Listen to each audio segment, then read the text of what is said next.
NEET को लेकर बिहार सरकार क्या कर रही है? जिस तरह से नीट पर अभी विवाद छिड़ा हुआ है पेपर लीक के मामले में, या इस पर अभी तक क्या बिहार सरकार क्या कर रही है? देखिए, नीट परीक्षा में पेपर लीक हुआ, ये मामला था और ये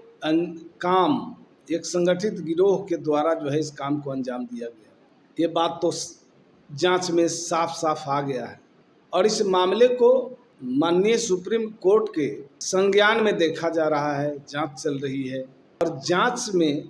जो जो खुलासे हो रहे हैं वो आदमी को स्पष्ट कर रहा है, यानी लोगों को इस बात को समझने में अब तनिक भी दिक्कत नहीं है कि इसमें कैसे कैसे किन किन लोगों का संलिप्तता रहा है। अभी तक एक सिकंदर यादवंदी जो प्रीतम कुमार तेजस्वी जी के आप सचिव हैं,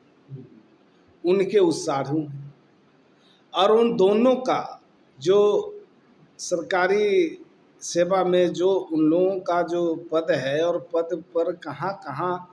प्रमोशन मिला, कहाँ कहाँ डिप्टेशन हुआ और किन परिस्थिति में हुआ, ये सारे चीज़ों का खुलासा हो चुका है जांच के क्रम में। और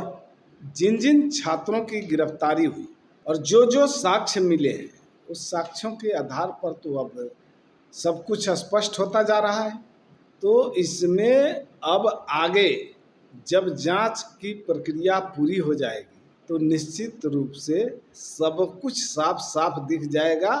और उसके ऊपर अभी तक तो कई लोगों की गिरफ्तारियां भी हुई है। बाकी जो लोग हैं सारे लोगों की जो संगठित गिरोह हैं सबको चिन्हित करके उसकी गिरफ्तारी भी होगी। बिहार सरकार की बात है, ये मामला माननीय सुप्रीम कोर्ट के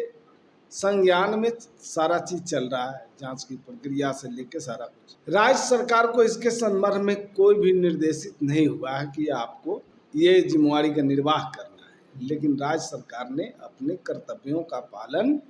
2 कदम आगे बढ़ के किया है और आर्थिक अपराध इकाई की शाखा ने इसकी जांच शुरू कर दी और इस पर जो है गंभीरता से जांच चल रही है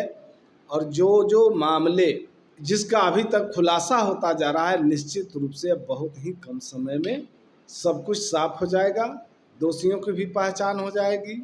कौन इसके भीतर से खेल खेल रहा था इसकी भी पहचान हो जाएगी और सबकी गिरफ्तारी हो जाएगी। सब अब जेल के अंदर चक्की पीसेंगे। और राज्य सरकार ने पेपर लीक, परीक्षा में कदाचार और कई तरह के जो भ्रष्टाचार हैं जो परीक्षा से संबंधित, इसको लेकर के एक बहुत कड़ा कानून बनाने का फैसला लिया है और आगे आने वाले विधानसभा सत्र में इसको लेकर बिल लाएगी सरकार और बिल पास करेगी और कड़ा कानून बनाएगी और ऐसे लोगों पर शिकंजा कसेगी। कहीं न कहीं सर विपक्षी पार्टियां के द्वारा यह भी आरोप लगाया जा रहा है कि एनडीए की शासनकाल में आज जो नीट का जो मुद्दा चल रहा है, वैकेंसी या पद के लेकर या नौकरी को लेकर कहीं न कहीं कहा जा रहा है कि सब बेच दिया जा रहा है इनके शासनकाल में। बताइए सर, इस पर आपको क्या कहना है? सबसे बड़ी बात है कि जिन लोगों की आदत रही है नौकरी के बदले ज़मीन लेने की, और इसी को लेकर के ईडी, सीबीआई, आईटी के लोगों ने भी अभी जो कार्रवाइयाँ की और उसका सामना करते करते इनका दम फूल रहा है और उसमें बख्शे भी नहीं जाएंगे और इनकी जो आदत लगी रही उस आदत से ये लोग बाज नहीं आए।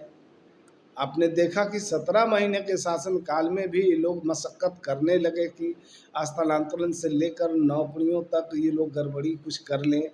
लेकिन नीतीश कुमार जी के रहते ये संभव नहीं हो पाया। दूसरी बात, आज जो ये मामला चल रहा है नीट परीक्षा में पेपर लीक का, तो जांच की प्रक्रिया पूरी होने दीजिए। जो जांच चल रही है इसमें किसी के साथ कोई भेदभाव नहीं होगा, कोई पक्षपात नहीं होगा। माननीय सुप्रीम कोर्ट के संज्ञान में सारा मामला है और उसके देख रेख में जांच प्रक्रिया चल रही है। अब जो दोषी होंगे,